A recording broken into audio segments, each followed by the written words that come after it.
There are few things that we as watch enthusiasts ask for. To the many manufacturers out there, make more of your stock available to us. That's easy enough. Give us fair discounts. Debatable.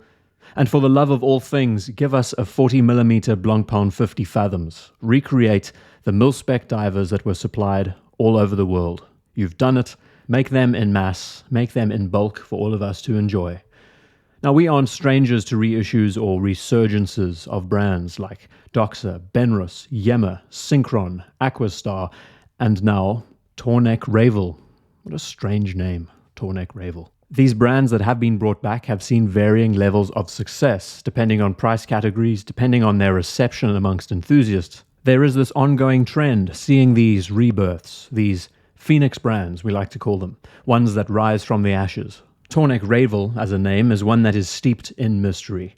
There's very little information around them. They are some of the rarest dive watches in the world to find, judging by their scarcity. They really are the true enthusiast's dive watch, to say the least. And in this video, I'll not only go through the brief history, but also talk about this watch and how it has been brought back to life. The Blancpain 50 Fathoms is a legendary dive watch, arguably the most important dive watch to have ever been made. That's comparing it next to the Submariner and many other icons that have, we could say, more prestige, more recognizability today. But when we judge a watch by its accomplishments, its achievements, the one that technically did all of this first, the 50 Fathoms has no competition. In a video I made about the Marine Nationale and the French military, I go through the history in a lot more detail. But the cliff notes, very basically, is that it was the first watch to patent some of the most important technology that we take for granted today. Screw-down crowns, screw-down casebacks, dive bezels. The understanding of practicality, legibility, the size and presence of the watch on the wrist as a diver. All of these things were factored in to create a marvel of design. In order to test and experiment with these technologies, these watches were issued to militaries all over the world, the French Navy being the first. And we're talking late to mid-1950s. Through this process of collaboration, experimentation, and feedback from these divers, the watches continued to improve and develop. Naturally, because of their prowess, because they managed to address everything so well, so their reputation improved, the 50 Fathoms was wanted all over the world, including the United States.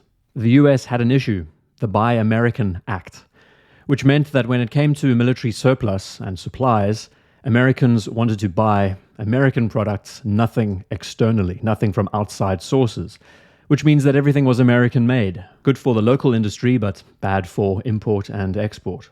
So a gentleman by the name of Alan Tornek came up with an idea. He asked Blancpain to adjust their dials, renaming them. Tornek being his surname and Rayville being an anagram for Villeret, which is Blancpain's main manufacturing area, its Swiss hometown. No idea how this came to be. But the end result was Alan Tornek had his name on the watch, and Blancpain technically had Swiss-made on its dial in a bit of a different way. To the untrained eye, these could just be two surnames, maybe a double-barrel surname, and then underneath the name, US, just to firmly stamp that approval. These watches, believably about 1,000 of them, were snuck into the United States, made for the Navy SEALs, and were disguised as American-made products. How cool is that? At this stage, we had transcended away from the use of radium on dials. Many of them had promethium as the luminous material, so at least that was another thing.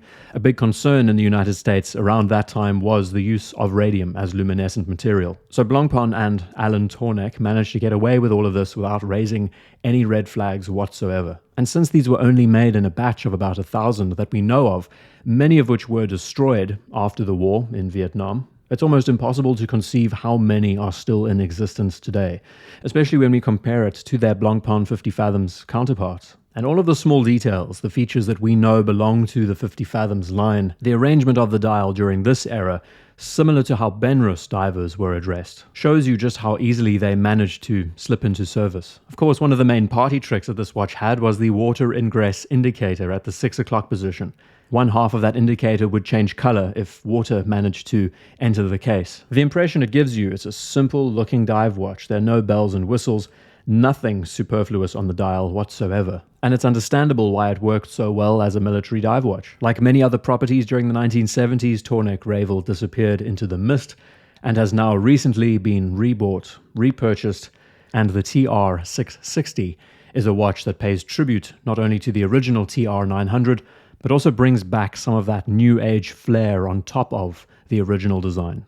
Here is a watch in 40mm, very reasonable lug-to-lug length, that addresses everything that we as Blancpain enthusiasts, dive watch enthusiasts, want to receive from the brand. That's where I think the true excitement lies. And it was only a matter of time when something like this would happen. We've been asking the same thing for so long, and now a manufacturer has come in to give us what we would like. Basic specifications of this watch: it's 40mm, it has a bead-blasted stainless steel case. Instead of using a Swiss movement, it is using a Seiko NE15C automatic movement. Judging by the price of the watch that you're getting, it is actually quite reasonable. A sapphire crystal, drilled lug holes, water resistant to 200 meters, and even comes with a water ingress indicator, that grey semicircle at the base of the dial. There's an option to choose this watch with an arrangement of different straps from rubber to nylon to the original style of the Nitex TM Type 1 M2 woven nylon strap, something that was actually issued with these watches. The owner actually went to the extent to recreate this original strap, which is great news. Different color choices, of course. The watch also comes with the opportunity of being able to choose between an aluminium bezel or an acrylic bezel insert. The big positive of an acrylic insert means that you have captured lume underneath it, meaning that all the plots on the bezel illuminates. One thing I think we can all agree on is the fact that this watch does not go down the route of the faux patina, the faded patina look. It keeps it clean, everything in white. The result is that the watch, even though it is inspired by classic aesthetics and a classic design, still looks modern and remains a much more modern take on how we would even perceive the vintage watch today. And the reason why I'm making this video is because I believe it to be such a beautiful design.